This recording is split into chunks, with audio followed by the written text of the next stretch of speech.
Hello, guys. Today we are doing part 4 of What If Deku had the evolution abilities. So we continue off where Deku was fighting Muscular. Bakugo had just been knocked off. So now it's like the Deku squad versus Muscular. So Deku, in I believe his Leafeon form, he can only like chip at Muscular, because you'd imagine even like the razor sharp grass leaves won't do much to him. So he's more so a distraction. The main hitter would be Todoroki, I'd say.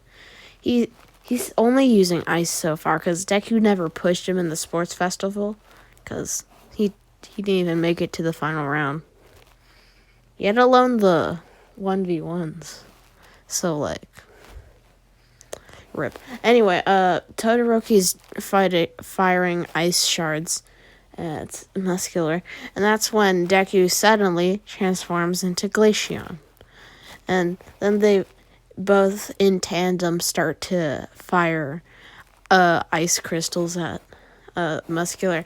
And this is hurting Muscular because they're hitting on his head, not his muscles, because they figured out that his head might be a weak spot because it's not protected by the mass muscles. So that's when Muscular eventually overcomes the crystals and then jumps over to them and punches Deku right in the face, sending him flying. And Todoroki is like, Midoriya! And then he tries to go see if he's okay, but that's when Muscular appears right in front of him and then knees him in the stomach. And he's like, you kids won't win against me.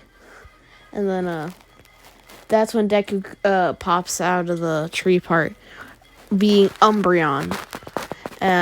He uses Moonblast, and this hits Muscular, and it hits him hard, and he goes through 5 trees and hits his head on a big thick tree, and it cracks the tree. So Muscular is very damaged. He's not knocked out though, and that's when Deku uses Dark Pulse on him, and Muscular is hurt by that, and Todoroki comes over to Deku. He's like, how do you have so many forms? And Deku's like, don't ask. Honestly, don't ask. And that's when we're gonna be adding in a new League of Villains character. It'll be a character who can summon spirits. And they start to shoot like spirits with like swords at them.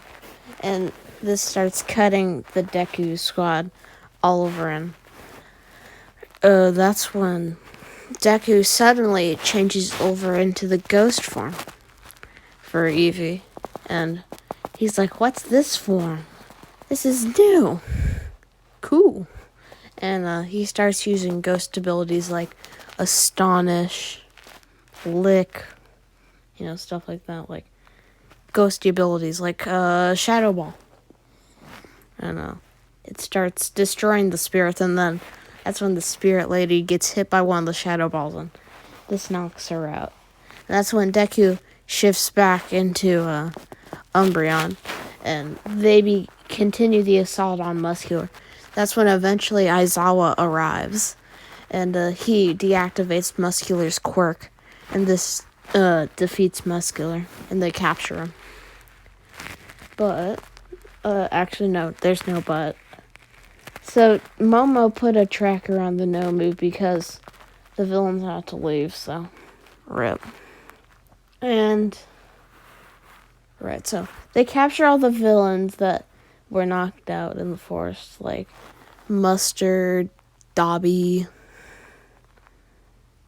Toga. Let's see, guys. Okay, guys, and eventually, after Deku and Todoroki are walking back to Aizawa to the camp, eventually, Deku and Todoroki fall to the ground because they succumb to their injuries. Muscular hit Deku into a tree, launching him into it, which that would hurt a lot. So, and Todoroki also got kneed in the stomach, also into a tree. There's a lot of tree wrecking in this part. The trees were not harmed in the making of this video. I promise. Oh, well, I can assure you, I can't promise it. You don't ask. Anyway, so now Deku's in his Espeon form, cause yay. And so Momo still puts the tracker on the Nomu. Deku and friends are now chilling at the hospital recovering, and everyone is all fine. But All Might wants to still lead the villain attack on the League of Villains. I mean the hero attack on the League of Villains. And they're gonna do a raid, basically. And so no one in the Deku squad or any of the students go, because All Might wouldn't let them, or Aizawa, or Nezu, or anyone. So that happens, and they see on live Deku and everyone 1A watches as on the big screen as All for One is defeated by All Might, raising his hand up and says, "I am here, and it's your turn," as he points to the camera. And secretly, in a lot of rooms away, Mirio is crying because he's touched by All Might's words, and he's like, "I will make you proud, master." So that happens.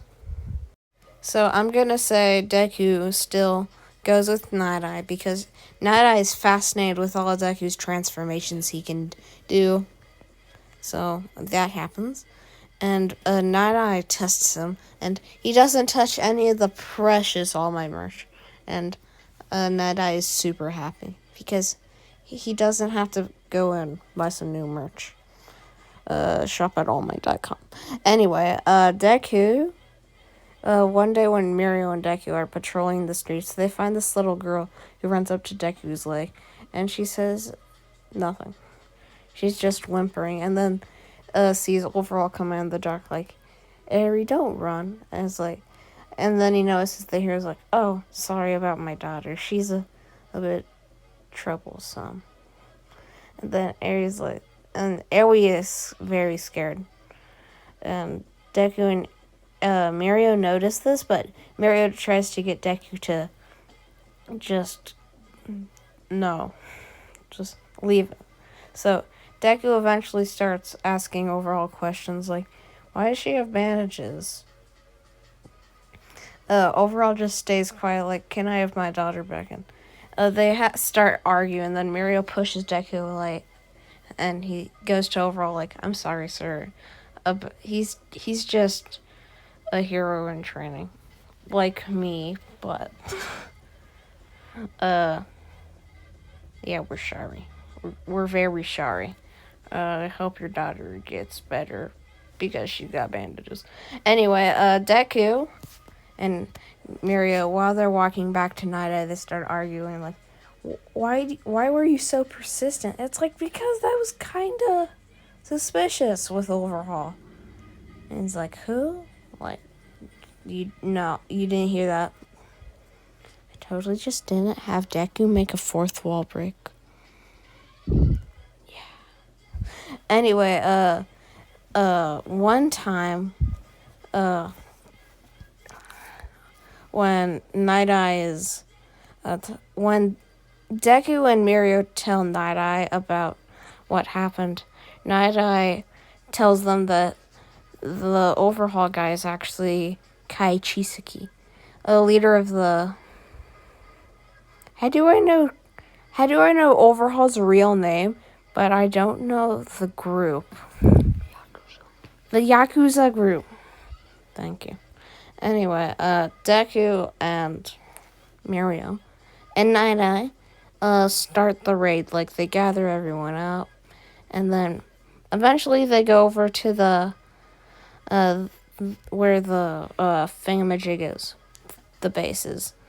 So the League of Villains still cooperate with the Yakuza, but they're really short on numbers. There's still Kurogiri, there's Shigaraki,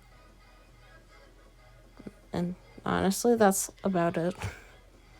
Because they lost a lot of people in the fight. Spinner didn't even get away. No one was spared. Everyone got the awesome unconscious treatment. So, when they're leading over, when the raid starts, everyone goes in on as in the anime, the guy with the little wavy thing he can do to like walls, he starts doing that. And Deku, since he's surrounded by steel walls, he turns into Steelion. And he's actually now popping through the metal like Mirio. But he can do it much faster, so it's kind of like teleporting, but like he's just popping through the steel. Because Deku's cool like that. And also he's very, very strong now. And durable. Because, but he's a lot slower. He's kind of like Kirishima now. Except overpowered. So, Deku eventually finds Mirio confronting Overhaul, and he jumps behind Overhaul and tackles him to the ground. And this really hurts Overhaul's arms, because imagine like a big thing of metal jumping onto your back. You can imagine that would hurt. And then Deku basically pancakes him, and Overhaul is about to touch Deku, and then Deku jumps back up because he noticed this, and he knows Overhaul's quirk. So they jump back, and Mirio takes Eri, and that's when Overhaul, he makes the terrain around them a lot bigger, and the steel eventually becomes deformed, and now it's like rocks. So Deku turns into Rockion. We're just going to keep putting Eon in this. We're going to try and get every evolution in this what if all around. So Deku starts using stuff like Rock Fall and Rock Blast and Rock Tomb and a lot of rock stuff. And he keeps hurting Overhaul, and eventually Overhaul goes to his second form with his forearms, and he starts to overpower Mirio and Deku because they're both trying to save Eri right now. So eventually Deku gets her onto his back, and Overhaul and him are fighting, and Mirio comes from the back and hits Overhaul. And then he's like, "You pesky kids," and then he goes to his third form, which everyone's scared of, and he pops up out of the ground. That's when Deku goes up there, and he jumps up, and then he activates his flying type, because he's flying now. So eventually, after a lot of fighting and a lot of bobbing and weaving, Deku hits Overhaul once on his face, but Overhaul just regens. That's when, since he's now putting out all 100% of his power, he turns dragon mode, and he starts dominating Overhaul. He uses Dragon Pulse, he uses Dragon Wing, and he's destroying. He uses Outrage too, and this dominates Overhaul. He basically, so you know the big punch move like in the anime Deku does to Overhaul? It's basically that, but like he keeps doing over and over. So eventually, one time when Overhaul is just about to start regrowing, Deku jumps over with a dragon claw and he knocks Overhaul out with a big gaping wound now on Overhaul's chest, and Overhaul regrows his limbs, but he now falls to the ground. And Deku wins! Yay! And that's where we'll be leaving off, guys, for part 4. Bye! Stay determined. Be the plan, that's what they call me. Promise that you'll never be lonely. Be the